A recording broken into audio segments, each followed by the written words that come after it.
Paz em Prece. Inscreva-se, curta, compartilhe e comente. Amado coração, não te amedronte a tormenta frenética lá fora, na dor humana que se desarvora, mesmo que a sombra lívida te afronte. Duras incompreensões chovam em monte, fúrias da noite gritem de hora a hora. Lembra o clarão do sol por nova aurora, em que a vida mais alta se te aponte. Do pensamento em paz a que te elevas, deixa que a luz de Deus dissipe as trevas, guardando a prece por seguro abrigo. Ama e serve, segue a estrada, na certeza serena e imaculada de que a bênção do Mestre vai contigo. Inscreva-se, curta, compartilhe e comente.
Talvez eu seja simplesmente como um sapato velho, mas ainda sirvo se você quiser. Basta você me calçar, que eu aqueço o frio dos seus pés.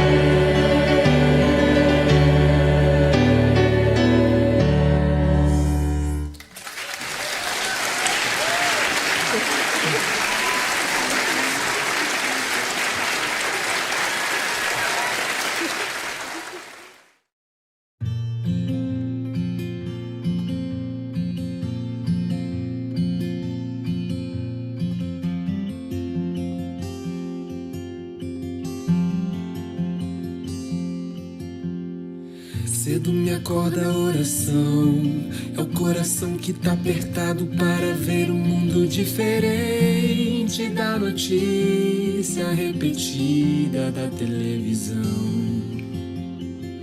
Eu me pergunto onde é que foi, alguém me explica por favor, onde é que foi que nós desaprendemos a viver em união. Quero ver mudar mas se eu aqui só esperar, eu sou um deles, sou um deles. Minha oração só é real transformação se começar em mim.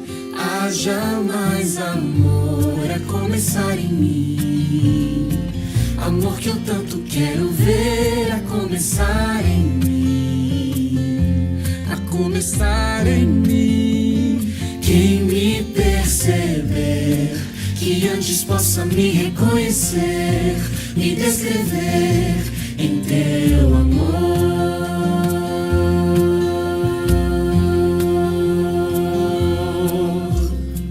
E se tivesse mais perdão, se num lugar de apontarem tantos erros fossem estendidos mais abraços, mais olhares de aceitação, se não mais tanto tempo em vão, se nosso bem mais precioso não faltasse quando pra ouvir, pra entender o meu irmão. Posso até sonhar, mas se eu aqui só esperar, Eu sou um deles, sou um deles. Minha oração só é real transformação se começar em mim. Haja mais amor a começar em mim, amor que eu tanto quero ver a começar em mim, a começar em mim. Quem me perceber, que antes possa me reconhecer, me descrever em teu amor.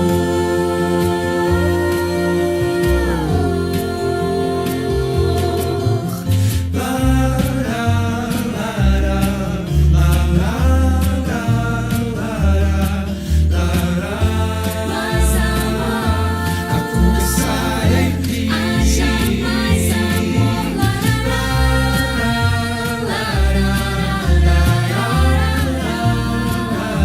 mais amor, Começar em mim. Haja mais amor a começar em mim, amor que eu tanto quero ver a começar em mim, a começar em mim. Quem me perceber, que antes possa me reconhecer, me descrever em teu amor.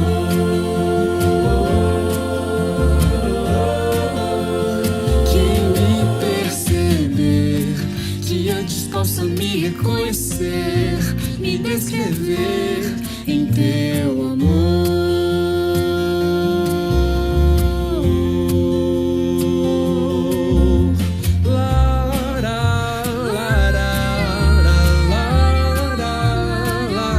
Mais amor em mim.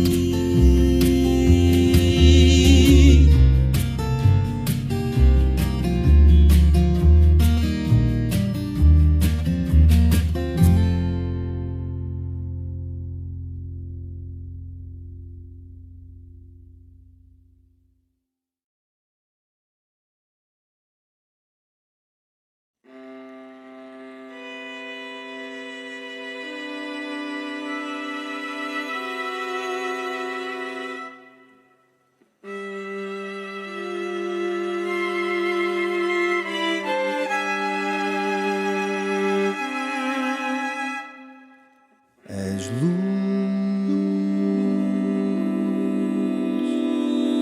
em tempos de escuridão. És paz quando a revolta bate ao coração. Porque és o mestre a nos consolar.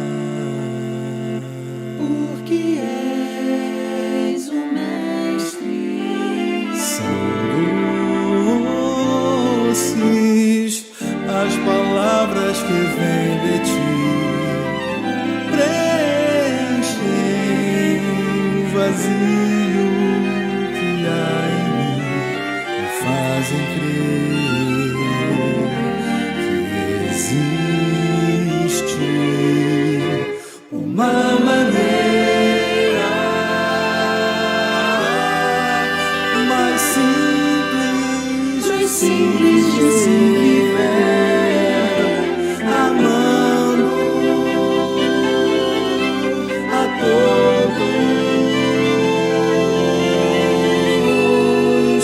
como Cristo me ensinou, usando a doutrina de amor. És a luz de um novo ser, como Cristo me ensinou.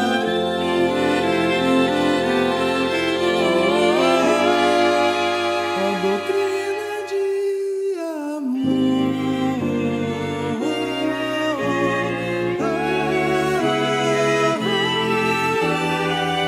A doutrina de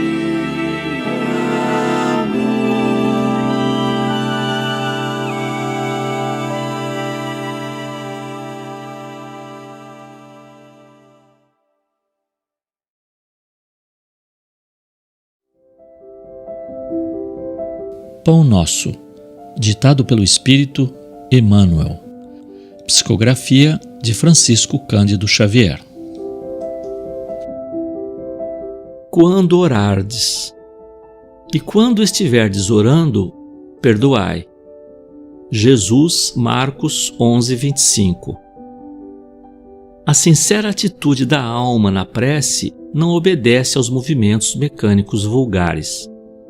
Nas operações da luta comum, a criatura atende invariavelmente aos automatismos da experiência material que se modifica de maneira imperceptível nos círculos do tempo. Todavia, quando se volta a alma aos santuários divinos do plano superior através da oração, põe-se a consciência em contato com o sentido eterno e criador da vida infinita. Examine cada aprendiz as sensações que experimenta em se colocando na posição de rogativa ao alto, compreendendo que se lhe faz indispensável a manutenção da paz interna perante as criaturas e quadros circunstanciais do caminho. A mente que ora permanece em movimentação na esfera invisível. As inteligências encarnadas, ainda mesmo quando se não conheçam entre si na pauta das convenções materiais, comunicam-se através dos tênues fios do desejo manifestado na oração. Em tais instantes, que devemos consagrar exclusivamente à zona mais alta de nossa individualidade, expedimos mensagens, apelos, intenções, projetos e ansiedades que procuram um objetivo adequado. É digno de lástima todo aquele que se utiliza da oportunidade para dilatar a corrente do mal, consciente ou inconscientemente. É por este motivo que Jesus, compreendendo a carência de homens e mulheres isentos de culpa, lançou este expressivo programa de amor a benefício de cada discípulo do Evangelho. E quando estiverdes orando, perdoai.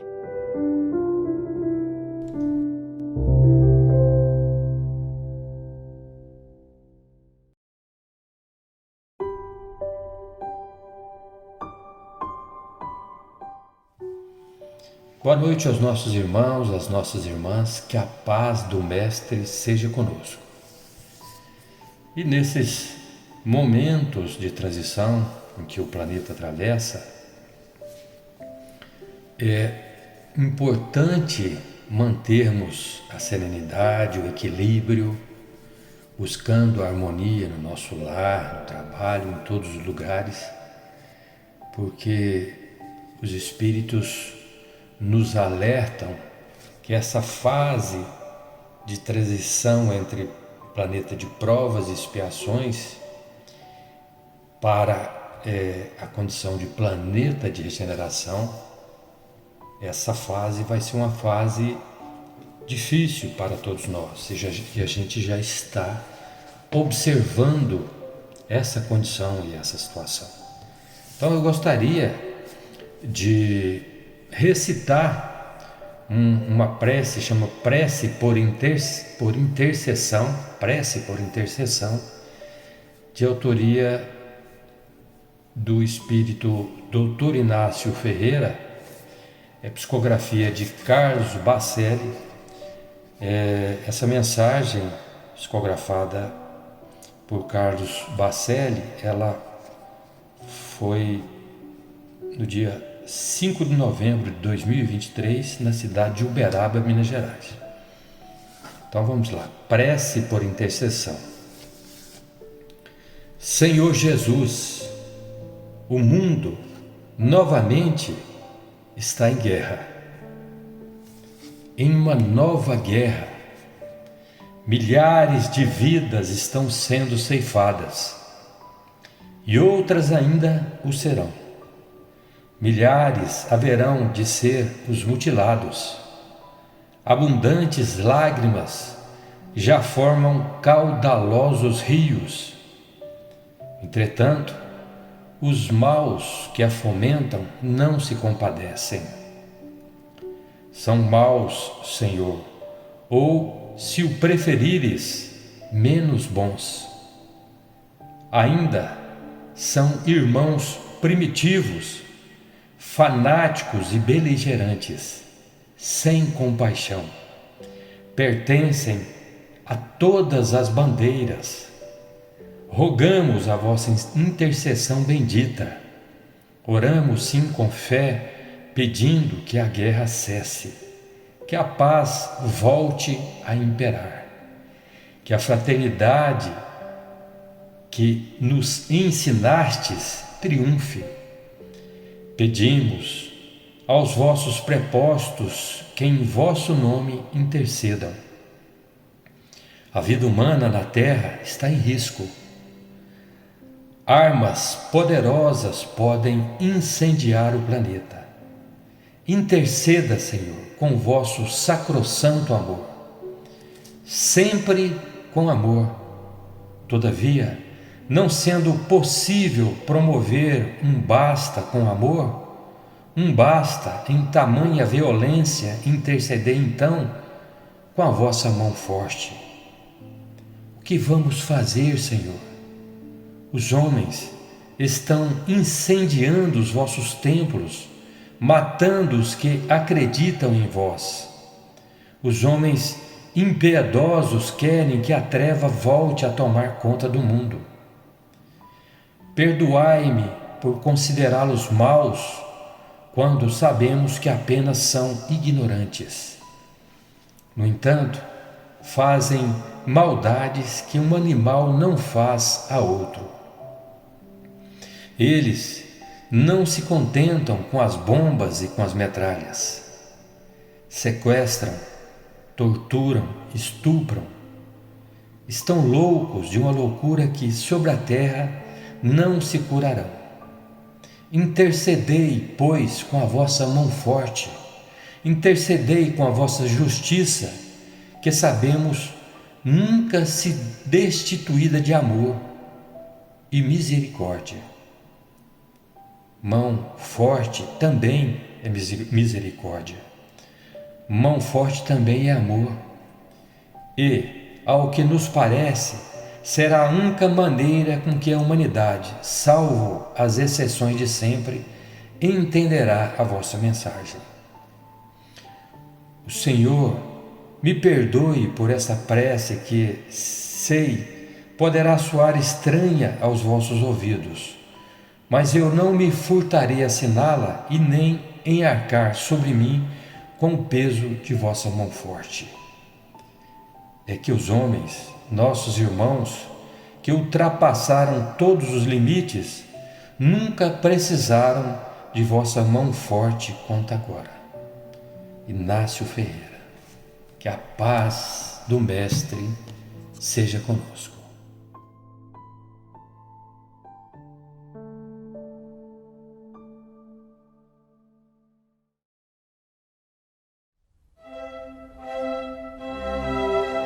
Estudando o Livro dos Espíritos com Allan Kardec.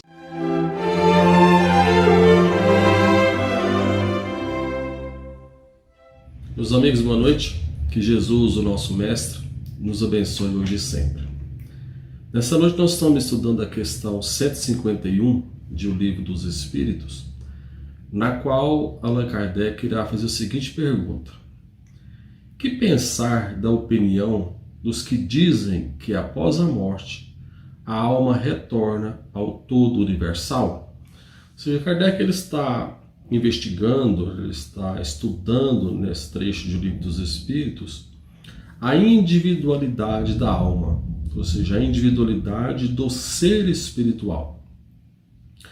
Porque poderia haver o pensamento, primeiro o pensamento materialista, que após a morte, após o físico, a cessação da vida física, não haveria nada. Esse é o pensamento materialista. Mas também poderia haver o pensamento em que a mente não fosse algo, o ser espiritual não fosse algo individual. Que cada um de nós, a nossa inteligência, os nossos atributos, fosse, na verdade, a parte de um todo, a manifestação de um único ser, um único todo. Ou seja, que cada um de nós fosse, na verdade, como se fosse uma pequena gota do oceano. Então, na realidade, não existe a gota, existe o oceano, né? A gota é apenas o fracionamento temporário do próprio oceano. E Kardec está querendo dizer o seguinte: olha, será que então nós somos um ser individual, nós conservamos essa individualidade após a desencarnação? Ou não? A gente volta para esse todo, a gente volta para esse oceano de inteligência. Vamos, antes da gente ver a resposta, pensar o seguinte: o Espiritismo, ele, em primeiro instante, ele inaugura uma nova forma de pensar ao afirmar que nós já existíamos antes da encarnação.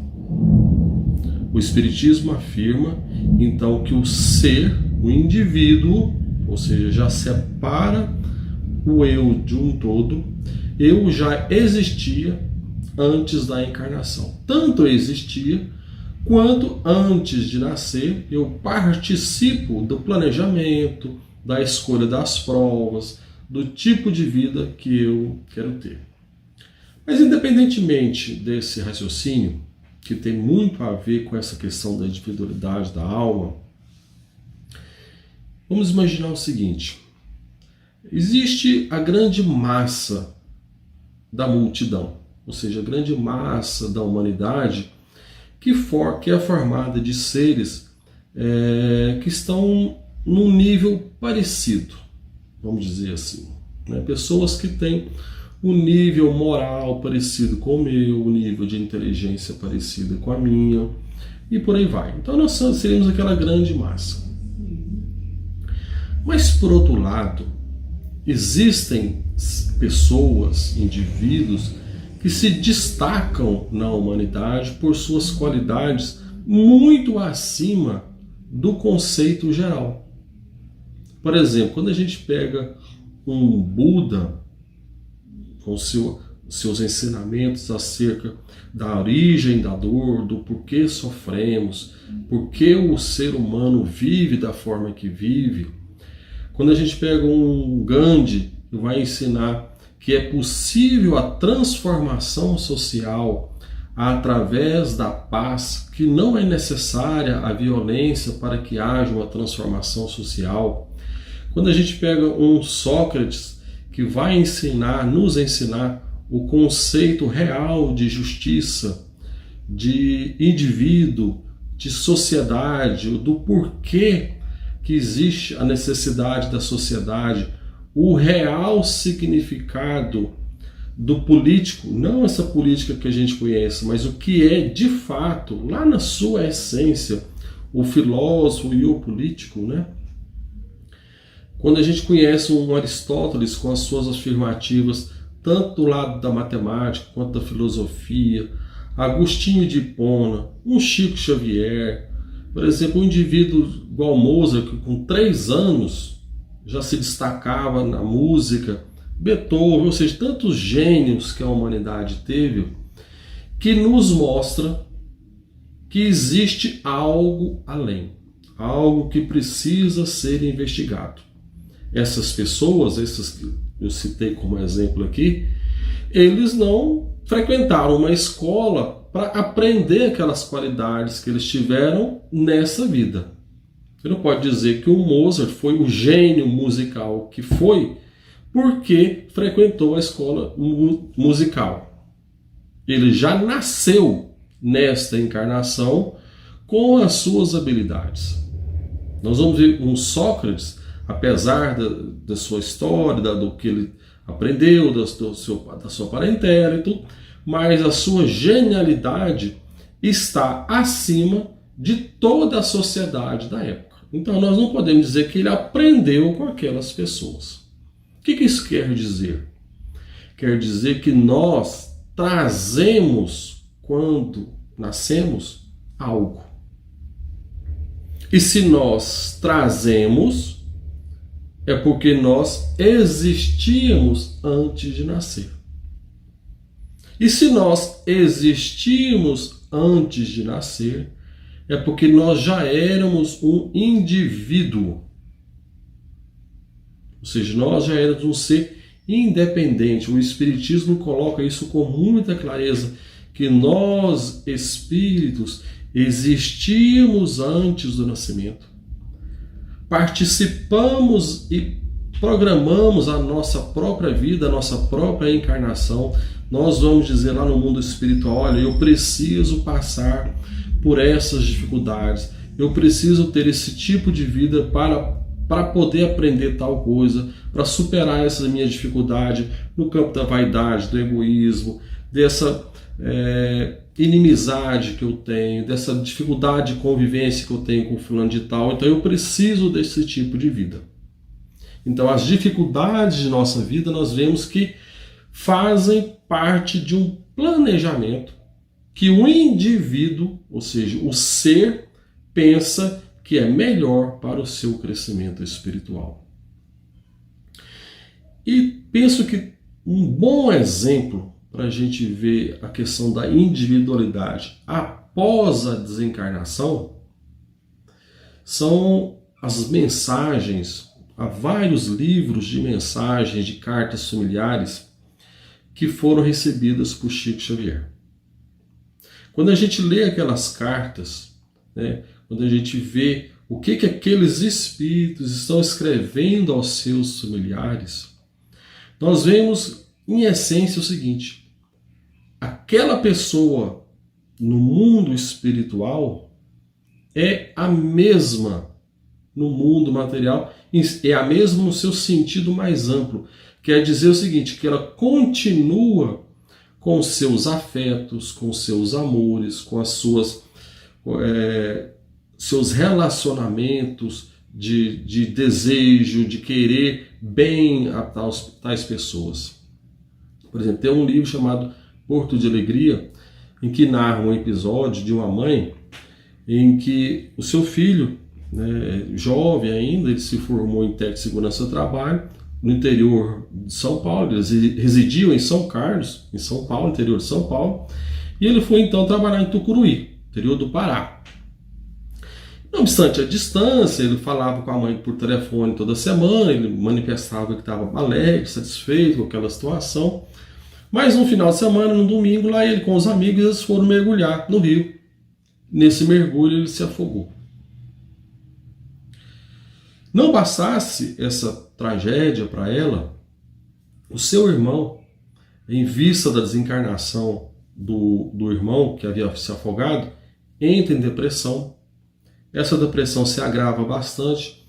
Com isso, ele perde o trabalho, perde o emprego, o problema se agrava ainda mais. E ele vem 6 meses depois da desencarnação do irmão mais novo, ele vem a se suicidar. Imagina a situação dessa mãe, vendo tudo isso. E ela então continua só, ela já era viúva, ela continua só com o filho caçula.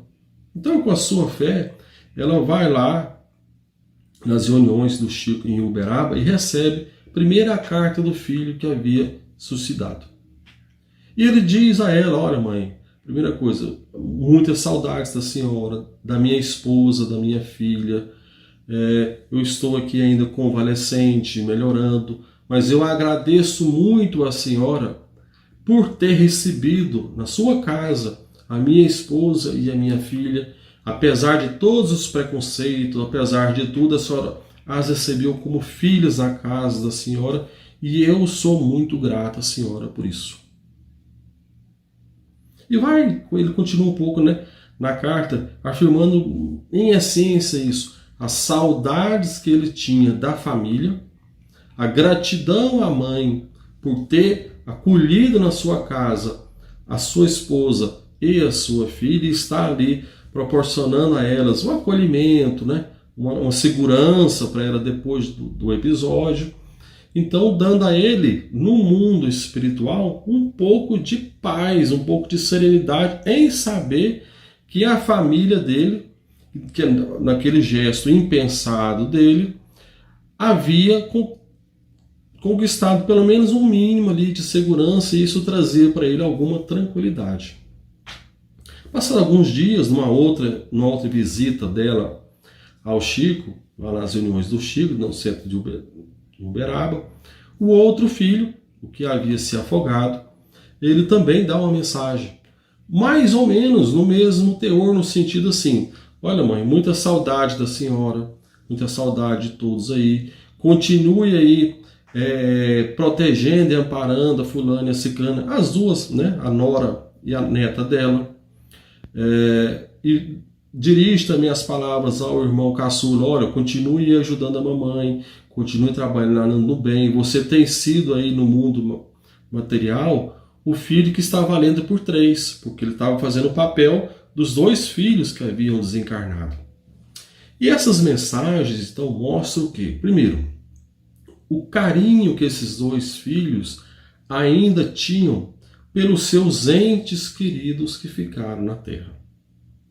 As preocupações em saber que eles estavam bem, a tranquilidade que proporcionava a eles que a família estava em segurança, né, na medida do possível. O que isso mostra? Que nós continuamos a ser, no mundo espiritual, exatamente quem nós somos, com nossas qualidades, nossos afetos, nossos desafetos, com os nossos defeitos, tanto do lado negativo quanto do lado positivo. Nós somos no mundo espiritual quem somos no mundo material. A nossa individualidade, o nosso eu não se perde. Não há transformações miraculosas na morte. O que acontece é que no mundo espiritual, a nossa visão de realidade das coisas passa a mudar com o tempo, porque nós, lá no mundo espiritual, começamos a enxergar que determinadas coisas que nós damos tanto valor, temos tanto apreço por elas, na realidade não significam nada para a nossa felicidade. Muito pelo contrário, acabam prejudicando a nossa própria felicidade, como o apego aos bens materiais, o apego excessivo à carne, no sentido de desfrute dos prazeres, ou seja, a gente vive para ter prazer, e aí chega no mundo espiritual e fala: tá, o que eu fiz? Não fiz nada, né? Então eles começam a dar mais importância ao valor do tempo, da ocupação útil, de nós sermos úteis onde estejamos, o valor da gentileza, dos bons pensamentos, o quanto de coisas que nós não valorizamos aqui no material passam a ter um valor significativo no mundo espiritual. Mas a nossa individualidade, o nosso eu, é o mesmo. Tanto que, quando nós reencarnamos, no início da nossa reencarnação, nós somos aquele bebezinho, mas nos diz Emmanuel o seguinte, que à medida que a encarnação o tempo vai passando, que nós vamos nos assenhorando do corpo, que nós vamos tomando posição no mundo material, todo o nosso passado, nossa individualidade, a nossa carga do passado no sentido de desejos, manias, traumas, maneiras de ser, virtudes, defeitos, né? O nosso eu começa a aparecer novamente. Isso é a individualidade do espírito. Nós, a partir do momento que conquistamos essa individualidade, nós não perdemos nunca mais. Essa é a lição que a doutrina dos Espíritos nos traz nessa noite. Muito obrigado. Que Jesus nos abençoe hoje e sempre. Acompanhe agora mais um tema doutrinário do Evangelho de Jesus.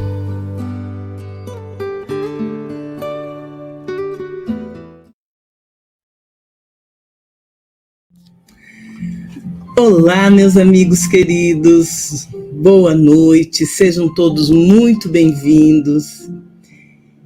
Que a paz de Jesus esteja no coração de cada um, que Jesus possa adentrar seus lares, iluminar todos os ambientes, abençoar todos os familiares e todos aqueles que de uma forma ou de outra se ligam a nós e estão em nosso lar. Então vamos às passagens evangélicas. Antes de nós lermos essa passagem de Mateus, é importante nós contextualizarmos o momento em que Jesus fez essa colocação, né? Nós sabemos que Jesus ele viajava muito naquela época, né? Ele atravessava toda Galileia, Jerusalém, ele estava sempre andando para anunciar principalmente a Boa Nova, para anunciar o reino de Deus. Então Jesus caminhava por toda aquela região, conversando com as multidões, levando, pregando o evangelho do reino, né? Aí chegou um momento em que Jesus começou a repassar a missão dos 12, a missão para os 12 apóstolos, né?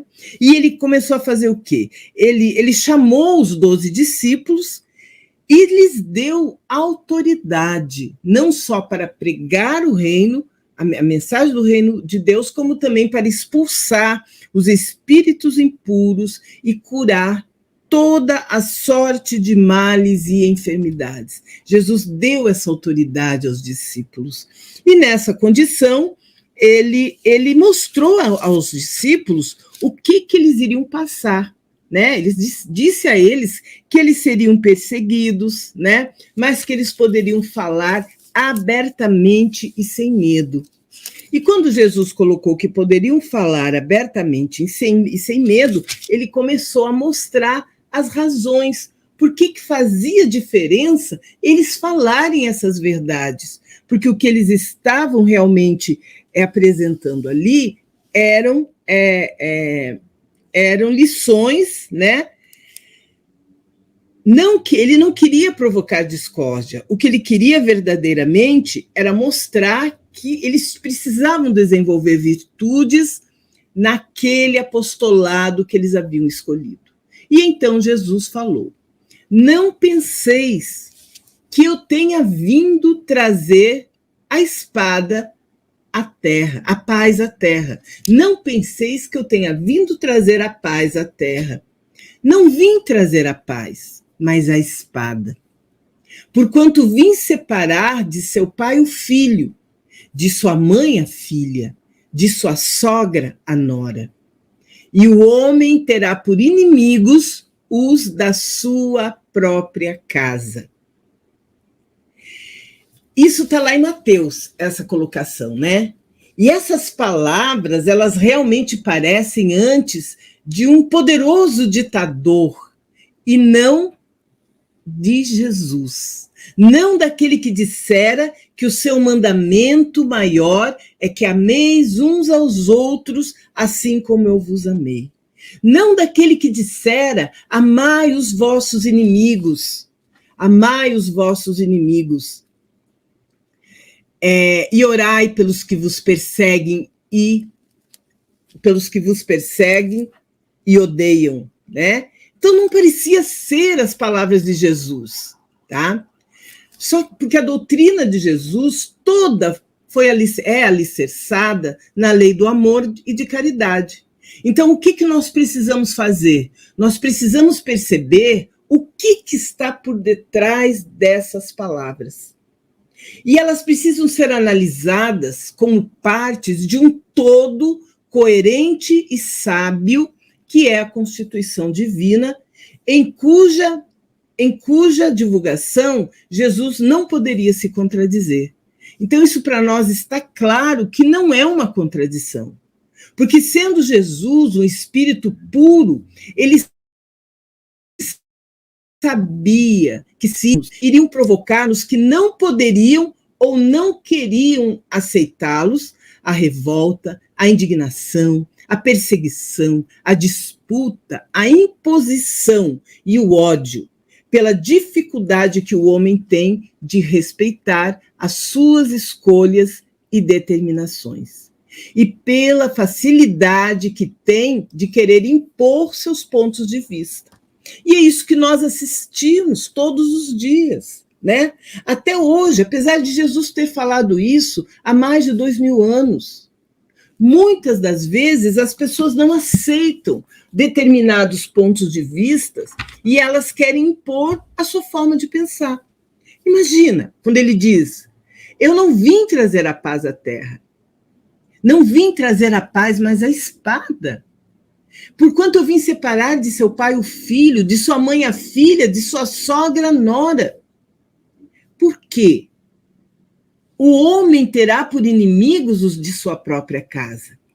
Tudo isso, meus amados, está diretamente ligada às escolhas que nós fazemos, tá? Nós vemos aqui Jesus prevendo as divergências que os seus ensinos trariam aos homens, bem como no seio das famílias, pelas diferenças individuais causadas pelos diferentes graus evolutivos de cada um dos seus membros. E isso é um fato. Hoje a gente analisa, se antes, na época de Jesus, o cristianismo era perseguido, né, porque as pessoas não aceitavam a ideia da existência de apenas um Deus naquele ambiente em que Jesus estava pregando. Imaginem hoje como é que as coisas são. As famílias, elas são muito divergentes nas opiniões. Nós temos muitas vezes no mesmo seio familiar pessoas que são evangélicas, pessoas que são católicas, pessoas que estão naquelas religiões afro-brasileiras, né? Pessoas que são espíritas. Às vezes, no mesmo grupo familiar, tem pessoas que pensam e divergem no sentido das religiões.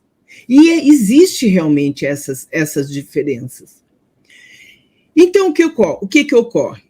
Os ensinos de Jesus, se ainda hoje causam estranheza em muitos, pode-se imaginar o que sentiram os fariseus, os escribas e os sacerdotes daquela época, que viam naquelas novas ideias a ruína do seu mundo de poder e privilégios.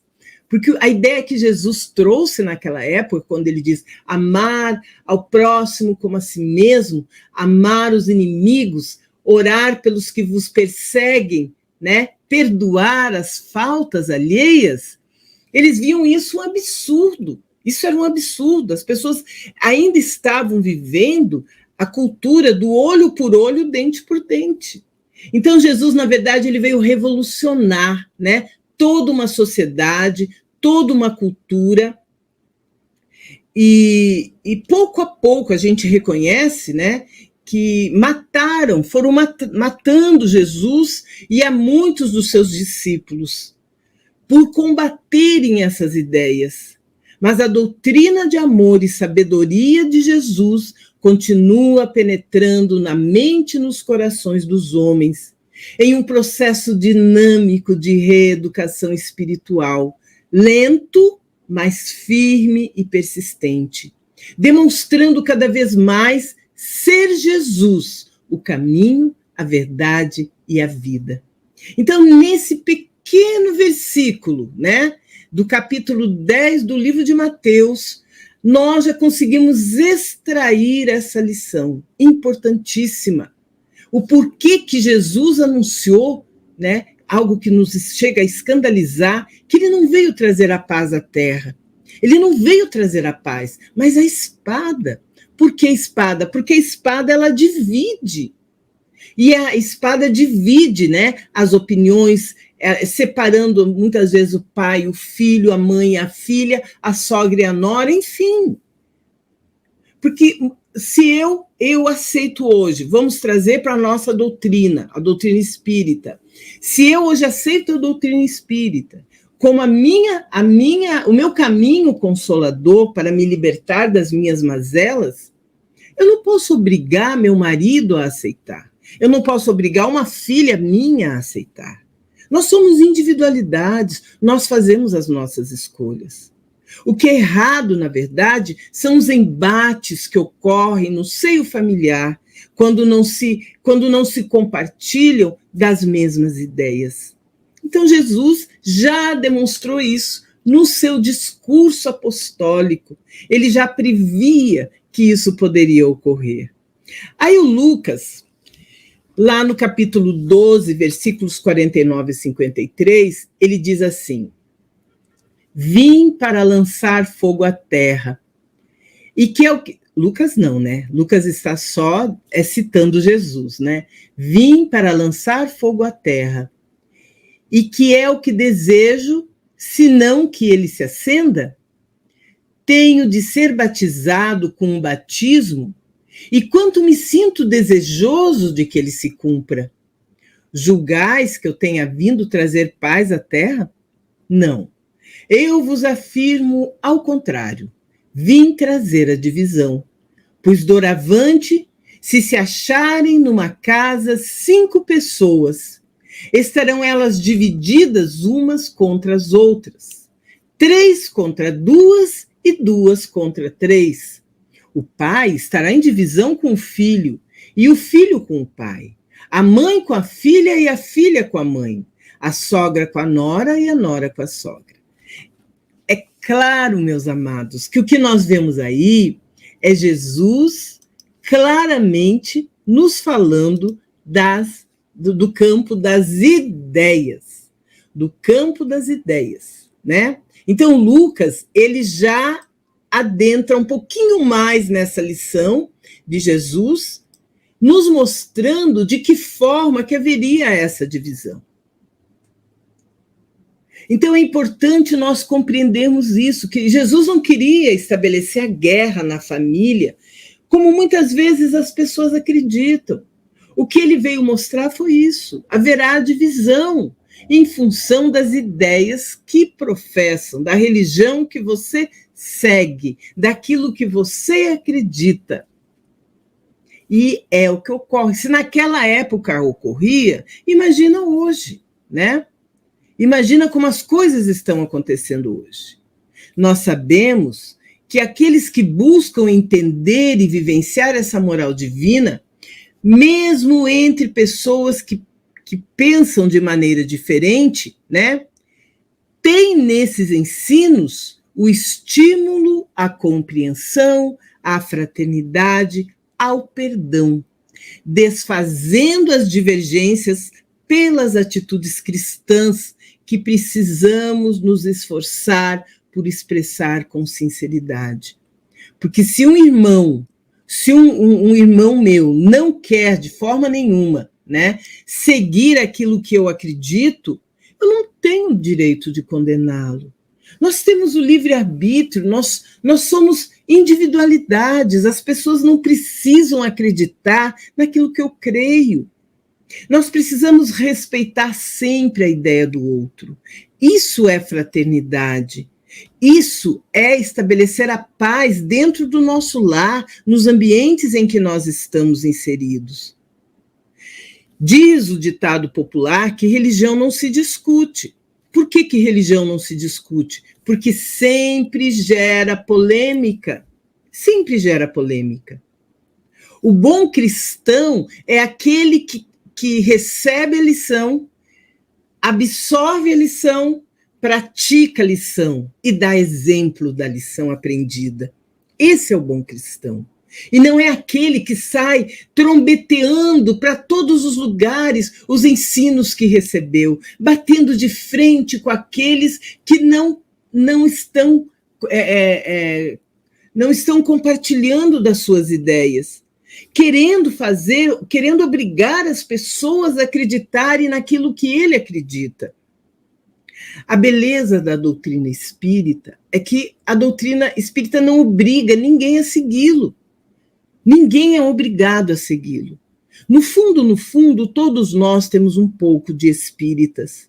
Mas muitas vezes nós recebemos nas nossas casas espíritas pessoas de todas as religiões, católicos, evangélicos, pessoas, como eu falei, das religiões afro-brasileiras, né? Eles vão porque eles vão buscar esse consolo que a doutrina espírita concede. Eu já tive em grupos de estudo que ministramos pastores evangélicos assistindo às nossas aulas. E quando nós os entrevistávamos, conversávamos com eles, a razão pela qual eles estavam ali, eles queriam obter conhecimento. Conhecimento. E em momento nenhum debatiam aquilo em que eles não acreditavam, aquilo que fugia da compreensão ou do que a sua religião pregava. E nem por um momento foram obrigados a optar pela doutrina espírita. Entendemos doutrina espírita como cristianismo redivivo, porque aqui não se fala não se fala de outra forma que não seja analisando da maneira como Jesus analisava as verdades do reino de Deus. E Kardec traz dentro dos itens todos que ele nos traz para que a gente possa compreender. Vamos ver só um que ele coloca, que eu achei bastante importante a gente discutir aqui, onde ele nos diz que na Terra, mundo de expiações e provas, toda ideia nova causa oposições, muitas vezes violentas, cruéis, pelas diferenças individuais de seus habitantes e pelo orgulho, egoísmo, vaidade, que dificultam a caminhada evolutiva do homem, que prefere permanecer como está por lhe ser mais cômodo. Essa é a característica do nosso planeta e dos habitantes que aqui estão, né?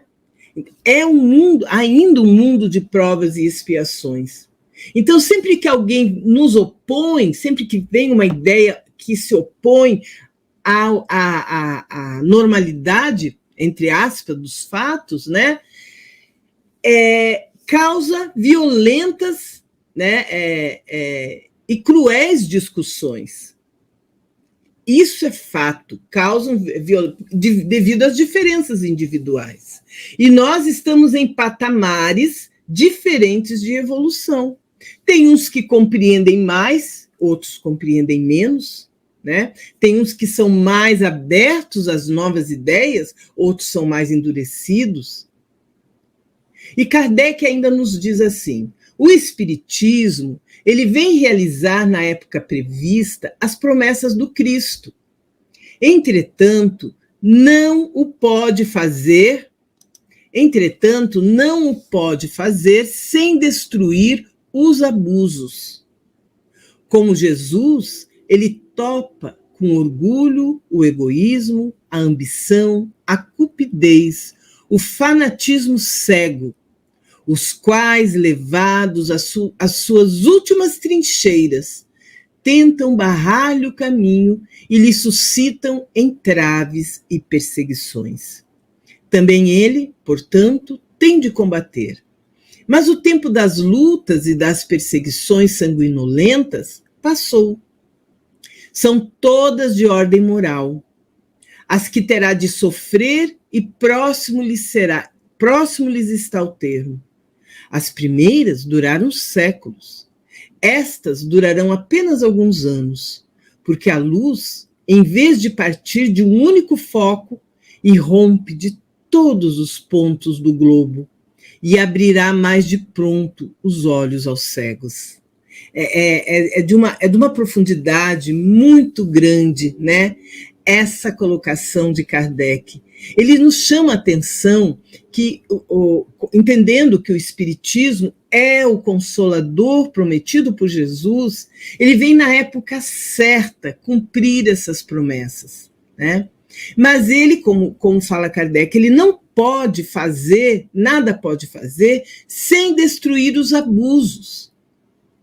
E sempre haveremos de topar com os orgulhosos, os egoístas, os ambiciosos e o fanatismo cego. E isso é que vai levar realmente a uma guerra de ideias. Agora, o que o Espiritismo nos mostra, na verdade, é que essas lutas que ele tem que combater são todas de ordem moral. Porque o mais importante não é o conhecimento que nós adquirimos, mas os exemplos renovadores que nós representamos. Quando nós temos a coragem de mostrar às pessoas a nossa mudança interior, o quanto a gente se transforma diante das informações que nós recebemos. O verdadeiro cristão é aquele que se esforça em se transformar. A doutrina espírita nos orienta sobre a necessidade da transformação moral, da reforma íntima, com base nos ensinamentos do Cristo. E isso, meus amados, nós não temos que fazer levantando bandeiras de ideias que nós acreditamos. O nosso papel é esse, é conhecer, que é o que nós estamos fazendo aqui. Nós precisamos conhecer.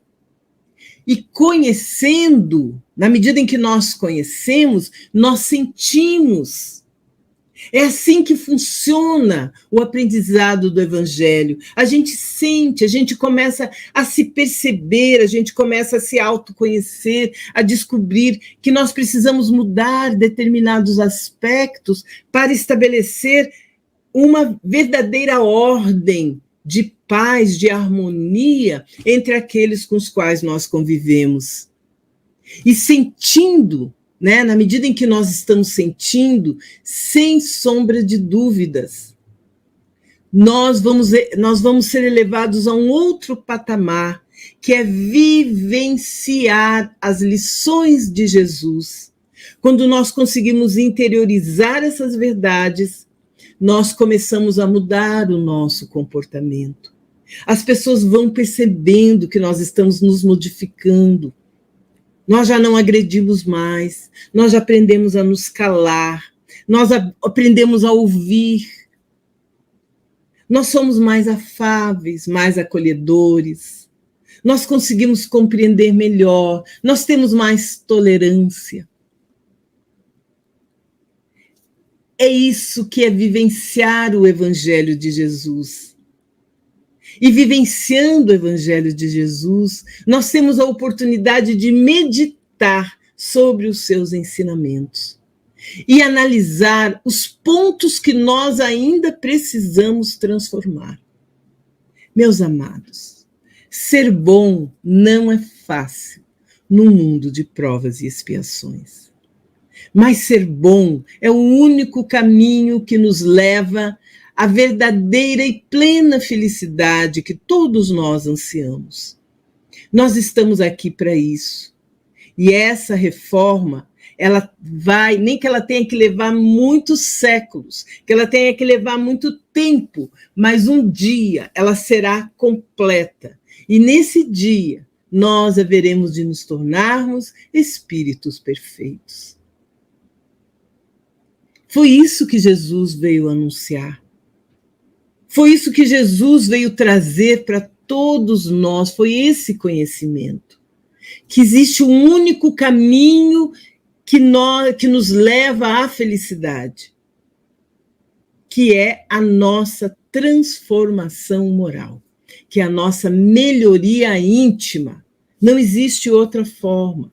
Então, nós ficamos nos debatendo muitas vezes para impor o que nós somos, através do nosso orgulho, através da nossa vaidade, através da nossa intolerância. Fazer com que as pessoas olhem para nós e reconheçam que nós somos poderosos, que nós temos glória, que nós somos alguma coisa. Mas nós não somos nada, meus amados. Nós estamos em uma condição de aprendizado moral. Essa transformação que a Terra, nesse momento, aguarda, que dizem que vai ocorrer, sair do mundo de provas e expiações e passar para um mundo de regeneração, é moral, meus amados. Não vai haver fogos, não vai cair meteoros, não vai haver destruições apocalípticas, não vai acontecer nada disso. É apenas uma passagem moral de um sentido para o outro. E é preciso que nós nos conscientizemos dessa necessária transformação. Porque Jesus mesmo, ele anuncia, está lá, naquela parábola do fim do mundo, né? A parábola dos justos. Haverá prantos e ranger de dentes. Nós somos espíritos, temporariamente num corpo de carne. E se a gente não se enquadrar nessa nova fase de ideias renovadoras que estão sendo instaladas na Terra desde que Jesus esteve entre nós, nós seremos mandados, encaminhados para mundos primitivos, mundos que Deus está criando, para habitarmos esses mundos com o nosso conhecimento e ajudarmos a alavancar o progresso desses planetas, assim como foi a Terra quando era um mundo primitivo. Porque o novo mundo que a Terra, a nova fase que a Terra vai vivenciar, o mundo de regeneração, não vai ter espaço para os maus, somente para os bons. Então, nós precisamos nos apressar em reconhecer o que a gente precisa mudar em si mesmo. Jesus anunciou isso no monte, quando ele falou: bem-aventurados os brandos, porque permanecerão na terra. Bem-aventurados os pacíficos, porque verão a Deus. São duas condições que vão permitir que nós possamos permanecer na Terra, mundo de regeneração. Foi essa verdade que Jesus veio anunciar e que nós ainda tapamos os nossos ouvidos, porque não temos coragem de nos transformarmos. Então a hora é agora, a hora é essa. Essa é a espada que Jesus trouxe para tirar a paz. Essa é a inquietação que ele nos trouxe, para que nós possamos observar o homem velho que ainda habita em nós e transformá-lo num homem novo, nos reformando intimamente. Então, nesses itens do Evangelho, Allan Kardec, ele continua fazendo observações em torno do cristianismo e dos seus opositores.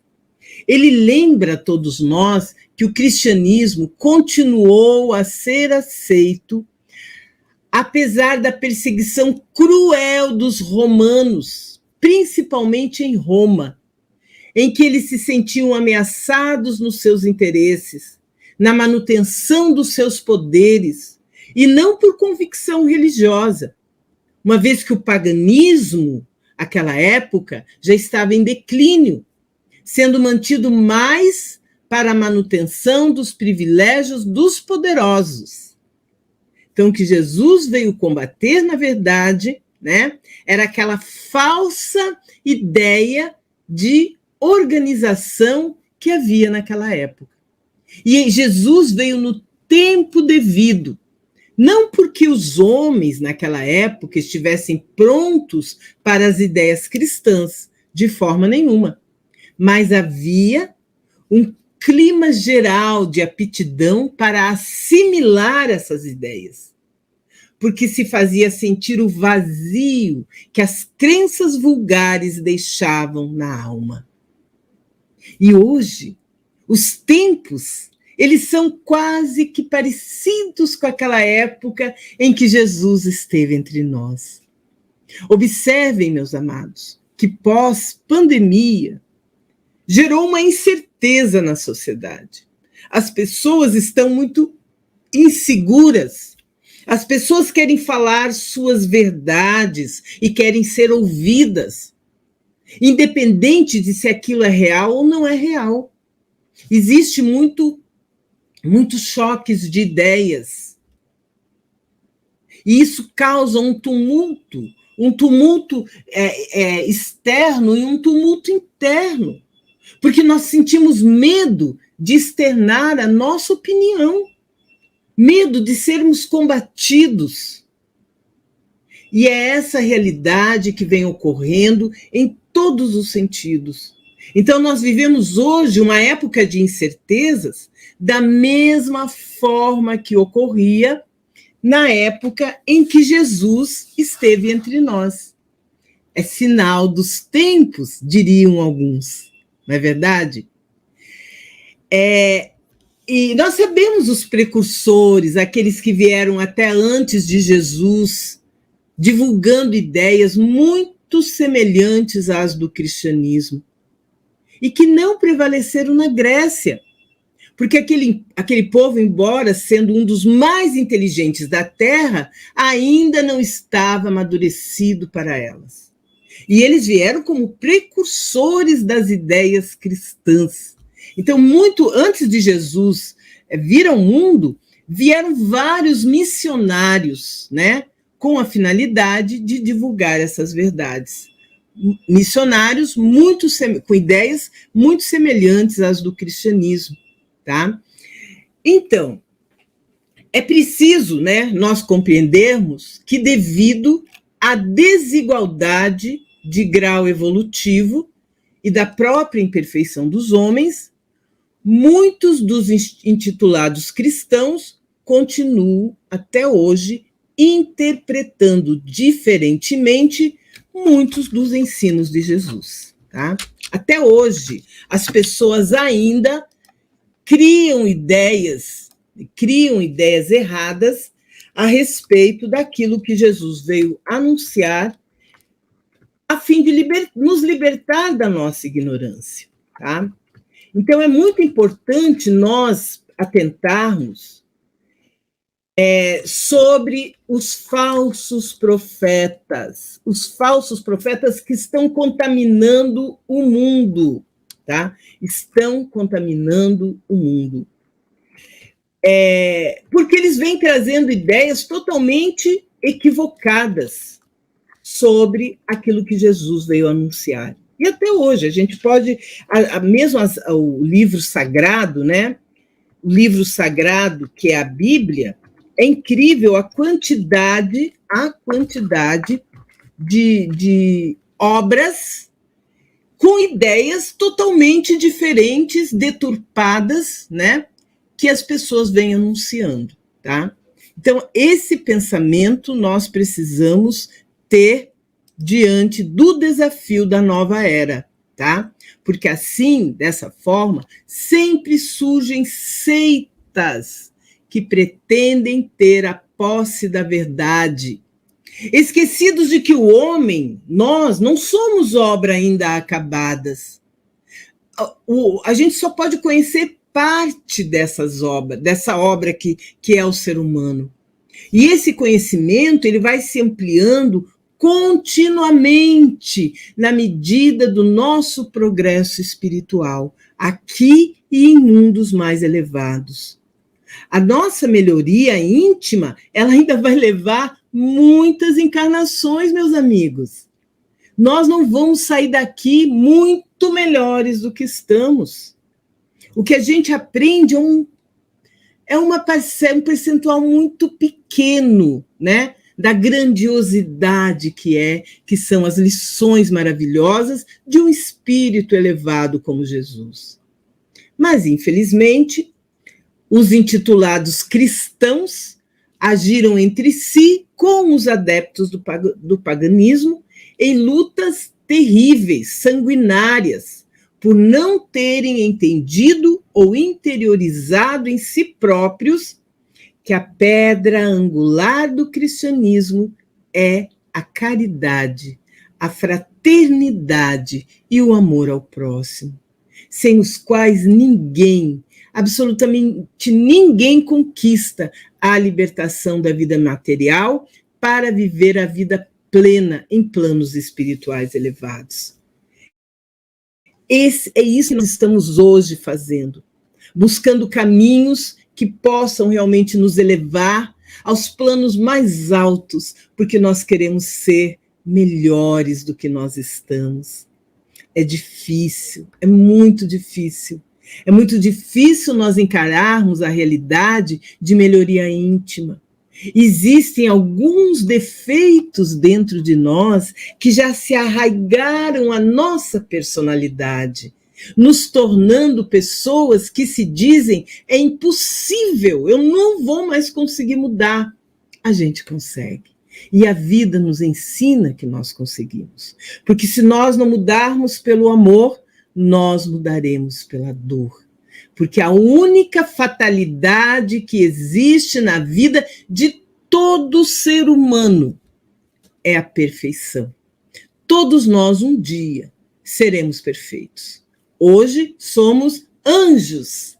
Anjos em desenvolvimento. Nós ainda estamos indo para esse caminho, tá?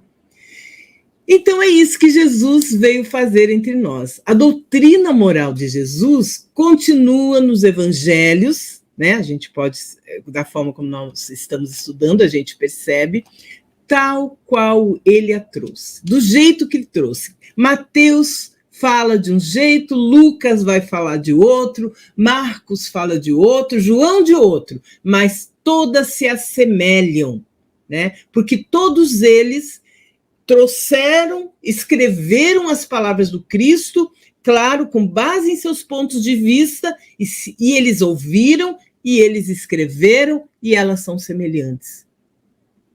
E essa doutrina moral de Jesus, ela espera que nós, os interessados, né, possamos buscar, através desses ensinamentos, o desenvolvimento do nosso senso moral, que a gente possa estudar, que a gente possa compreender pela sensibilidade, pela razão, que a gente possa aceitar pela nossa própria vontade e colocá-la em prática no nosso dia a dia, lutando contra as nossas imperfeições e divulgando a doutrina de Jesus pela nossa transformação de sentimentos, de pensamentos, de atitudes e de ações. Essas são as qualificações de um verdadeiro cristão. E Jesus sabia, meus amados, ele sabia que a grande maioria da humanidade não tinha maturidade do senso moral para entender os seus ensinos, como até hoje nós não temos. Ah, mas já fazem mais de 2000 anos que o Mestre veio. O que é o tempo na Terra diante do tempo na eternidade? Jesus sabia, tudo acontece no tempo certo. Mas ele sabia também que era a hora própria de vir trazer esses conhecimentos, para que desde então os mais preparados, aceitando essas ideias, pudessem divulgar, mesmo com falhas. Pois sempre houve na Terra e continua existindo aqueles que se esforçam para vivenciar, servindo de exemplos para os demais. Essa é a nossa realidade. E assim, meus amados, de reencarnação em reencarnação, os espíritos vão se melhorando e cada vez mais a moral cristã vai sendo reconhecida como a que vai trazer paz e felicidade a todos. Que é isso que nós buscamos. Então, Allan Kardec esclarece que quando Jesus afirma não vim trazer-lhes a paz, mas a espada, ele sabia que sua doutrina não seria estabelecida sem lutas sangrentas, sem divergências, sem oposições pelo mal que existe no homem, como fruto de sua imperfeição, e não como um determinismo divino. E sabia Jesus que seus ensinos não seriam entendidos e nem aceitos por todos, que divergências sérias surgiriam, até lutas sangrentas, mas Jesus confiava na condição de se tornar perfeito, ou na perfectibilidade do espírito imortal, que através das reencarnações continuariam no seu desenvolvimento espiritual, aprendendo com as consequências dos seus atos numa progressão constante. E foi por isso que ele prometeu a vinda do Consolador, o Espírito da Verdade, que viria restabelecer todas as coisas, quando os homens com mais conhecimentos científicos, filosóficos, com a razão mais desenvolvida, poderiam entender melhor os ensinos de Jesus e a sua aplicabilidade no viver cotidiano. E aqui estamos nós, todos nós, né? Ficaram para trás, no passado da história, o ódio, o fanatismo, o preconceito, a violência, a guerra, o orgulho, o egoísmo, com todas as suas consequências. E a Terra vai ser um mundo de regeneração, dependendo de mim, dependendo de vocês, com certeza, porque todos nós, através desse aprendizado, trabalhando sobre as leis divinas, respeitando-as no sentir e no pensar, somente o bem, agindo no bem e com o bem, sob quaisquer circunstâncias. Nós somos os novos discípulos de Jesus. Que Jesus possa nos abençoar, que Jesus possa iluminar a todos nós, todos os dias da nossa vida, nos dando coragem de seguir os seus ensinamentos, de vivenciar os seus ensinamentos e de exemplificar. Que a paz do Senhor esteja no coração de cada um de vocês. Muito obrigada.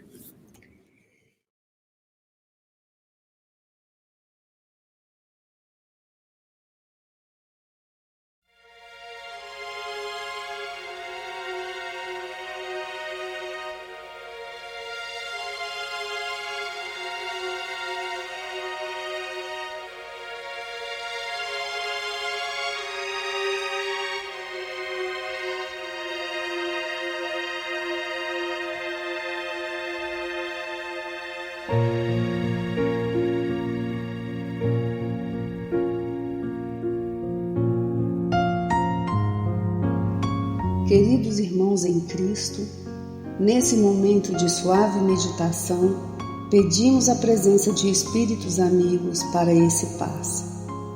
Senhor de infinito poder e bondade, ajudai-nos a retirar da nossa mente todos os pensamentos negativos que se encontram alojados em nossa alma, fruto da nossa condição de ser imperfeito.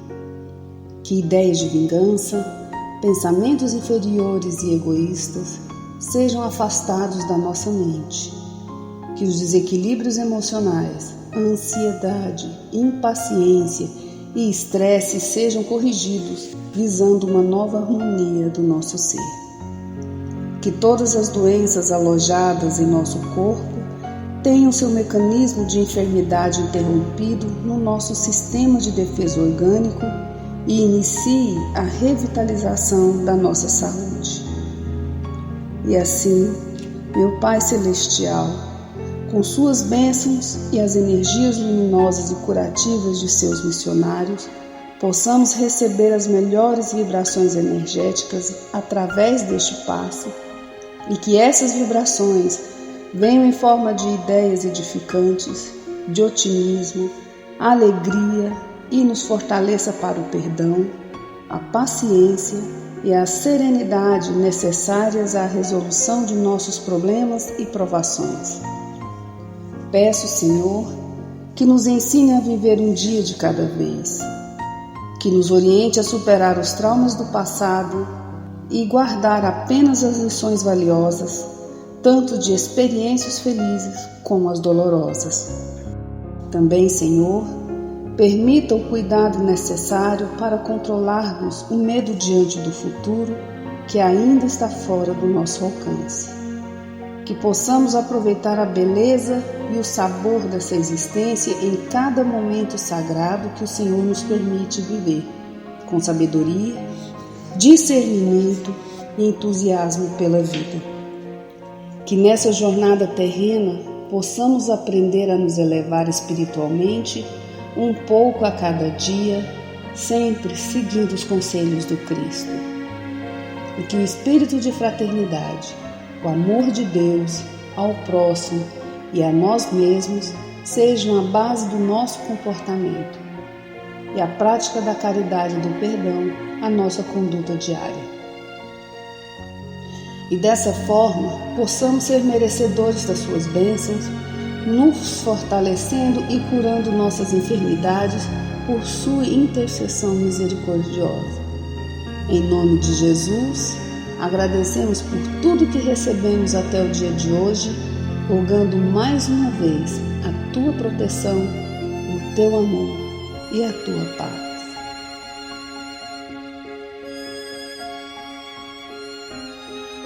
E continuando nessa vibração de amor, nós agradecemos aos bons espíritos que se dignaram de comunicar-se conosco e lhes rogamos que nos ajude a pôr em prática as instruções que nos deram e façam que ao sair daqui, cada um de nós se sinta fortalecido para a prática do bem e do amor ao próximo. Também desejamos que as suas instruções aproveitem aos espíritos sofredores, ignorantes ou viciosos, que tenham participado da nossa reunião e para os quais imploramos a misericórdia de Deus. Que assim seja.